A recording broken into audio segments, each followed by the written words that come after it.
Sejam muito bem-vindos a mais uma das nossas análises. Hoje a gente vai fazer uma jornada simplesmente fascinante que conecta de um jeito incrível a biologia mais profunda com a filosofia e a teologia. Nós vamos mergulhar na obra Entre a Seiva e o Logos, do Marconi Farias. Olha, essa é uma daquelas explorações que literalmente mudam a forma como a gente enxerga o mundo ao nosso redor. Porque a história da humanidade não está registrada só naquelas antigas ruínas de pedra ou naqueles tratados políticos cheios de poeira.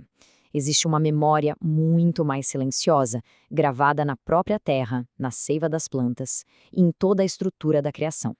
É o que podemos chamar de arqueologia da cura. Então, para começar a entender tudo isso, a gente precisa levantar uma questão que é fundamental. Como foi que a humanidade encontrou suas mesmíssimas primeiras respostas para lidar com a nossa fragilidade física? Porque pensa bem, muito antes da ciência aprender a quebrar moléculas em laboratórios super estéreis e sintetizar remédios em escala industrial, as pessoas precisavam sobreviver, certo? E para conseguir isso, a humanidade teve que se voltar para o grande texto vivo da natureza. As ervas, as raízes, os óleos e os frutos foram, na prática, o nosso primeiríssimo vocabulário terapêutico. Parte 1. A memória da Terra, a primeira linguagem terapêutica. É muito interessante notar como a literatura bíblica preservou de forma fantástica o testemunho dessa busca toda. O autor destaca uma coisa super importante. As escrituras não são, obviamente, um manual de botânica, mas elas oferecem um registro fenomenológico vasto e muito detalhado dessa provisão divina. A criação nunca é tratada só como cenário de fundo passivo onde a história humana acontece. Não, ela é uma participante totalmente ativa. A gente vê o salmista reconhecendo a erva que serve à humanidade, profetas detalhando o uso de bálsamos para curar feridas, e, claro, plantas, sementes e frutos sendo usados o tempo todo como aquelas grandes metáforas para explicar o reino. O que nos leva ao ponto crucial aqui, a grande tese central dessa primeira parte do ensaio. A matéria possui um propósito. Essas referências todas lá da antiguidade não eram só folclore bonitinho ou superstição vazia. Pelo contrário, elas apontavam para a evidência de um universo que é profundamente racional, onde a criação foi estruturada com uma intenção muito clara de sustentar a vida. E isso nos leva à parte 2. O princípio ativo. A ciência traduz a empírio. Existe uma ponte simplesmente brilhante entre o passado e o nosso presente. Sabe aquilo que o mundo antigo observava na prática, empiricamente chamava de um jeito todo poético de virtude da planta? Pois é, a ciência contemporânea foi lá, colocou no microscópio, dissecou e batizou de princípio ativo.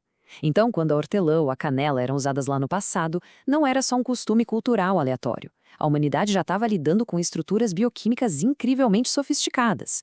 O mentol que tem na hortelã e o gingerol do gengibre são a prova de que aquele empirismo antigo já mapeava com perfeição a farmacologia que a gente tem hoje. A ciência moderna não está aqui para contradizer a natureza. Ela basicamente funciona como uma tradutora, passando toda aquela sabedoria da Terra para uma linguagem técnica.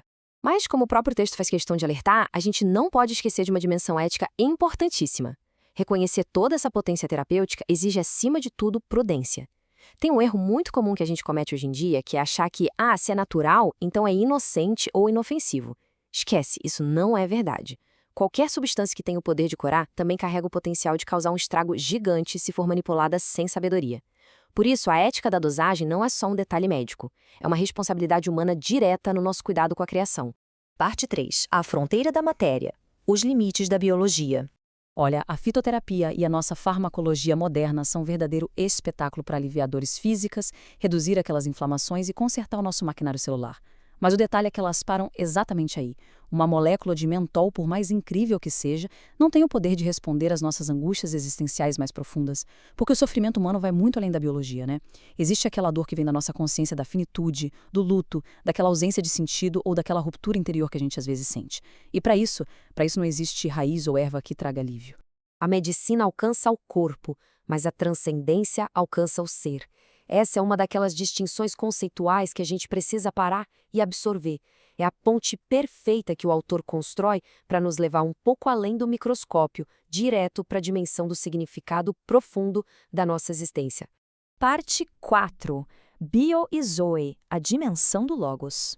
Para a gente entender isso direito, precisamos definir alguns termos essenciais. A tradição cristã usa muito o termo bio, e o bio se refere estritamente à vida biológica. É o nosso pulso, a nossa respiração, é toda essa preservação física e orgânica do corpo.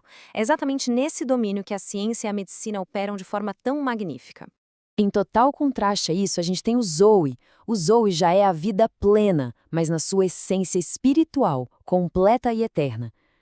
Enquanto a ciência trabalha dia e noite para preservar a nossa máquina física, o nosso bio, é o Logos que nos oferece o Zoe, trazendo o significado real, o propósito e a restauração integral para a nossa existência. E o mais fascinante é que existe uma complementariedade perfeita operando aqui, sem conflito nenhum. O autor enquadra essas forças de um jeito brilhante. A ciência e a medicina estão aí para prolongar o tempo da nossa vida. Enquanto isso, a fé e o Logos dão direção a esse tempo que foi prolongado. A ciência investiga como as engrenagens da matéria funcionam, já a fé pergunta qual é o sentido dessa matéria existir. A medicina preserva o organismo e a transcendência restaura quem nós somos de forma integral. São só dimensões diferentes e perfeitamente complementares de uma mesma realidade maravilhosa. Vamos para a parte 5. A reintegração do saber, o jardim e a cidade. Tem uma circularidade teológica aqui que o autor identifica que é, francamente, de explodir a cabeça. Tudo lá no princípio começa em um jardim, onde a criação sustenta a humanidade de forma perfeita. Aí no meio do caminho, a gente tem o longo arco da história humana, que é marcado por essa investigação suada e pelo uso terapêutico da natureza para a gente conseguir sobreviver. E no fim de tudo, lá no Apocalipse, a redenção não joga a natureza no lixo. A visão final que temos é de uma cidade que contém uma árvore, e as folhas dessa árvore servem para, nas palavras do texto, a cura das nações. Ou seja, a matéria não é descartada em nenhum momento, ela é totalmente reintegrada e redimida. O autor consegue capturar toda essa beleza com uma frase que merece a nossa reflexão profunda. Cada descoberta científica torna-se, em certo sentido, uma leitura das notas de rodapé da criação. Investigar a estrutura das coisas não afasta o pesquisador do mistério. Muito pelo contrário, aproxima a nossa mente da própria inteligência criadora que desenhou todo o cosmos. Então, o grande ponto aqui é que aquele microscópio super objetivo do laboratório e aquele momento de oração e contemplação da verdade, eles não precisam ocupar trincheiras inimigas numa guerra cultural, de jeito nenhum. Eles são, na verdade, só instrumentos diferentes que a gente usa para observar dimensões diferentes de uma mesma e única verdade. O problema é que a mente moderna pegou essa mania terrível de separar radicalmente coisas que nasceram para andar juntas. A gente criou um falso dilema enorme.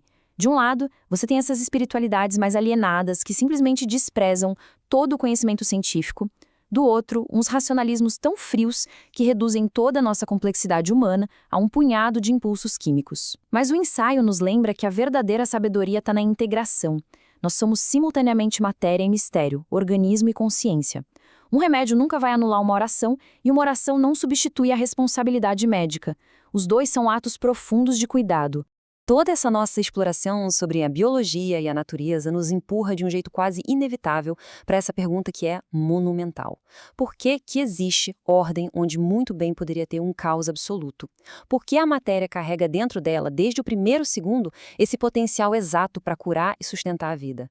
A ciência é incrível para descrever o mecanismo que faz a folhinha de hortelã funcionar, mas ela não consegue esgotar os significados do porquê ela está lá. E é aí que sempre sobra um espaço essencial para o que o autor chama de a presença. E a gente fecha hoje com essa provocação. A criação física nos dá recursos fantásticos para tornar nossa jornada bem menos dolorosa, garantindo a preservação do nosso bio, do nosso corpo. Mas as moléculas só pavimentam o chão por onde a gente pisa. As ervas e a medicina aliviam o caminho, com toda certeza. Mas é apenas o Logos que constitui o nosso verdadeiro destino definitivo. É uma reflexão muito forte sobre onde nós estamos depositando a nossa esperança, tanto para o corpo quanto para a alma. Foi sensacional mergulhar nesses conceitos com a gente hoje e que essa integração entre a matéria e o mistério continue gerando muitas e muitas reflexões. Até a próxima!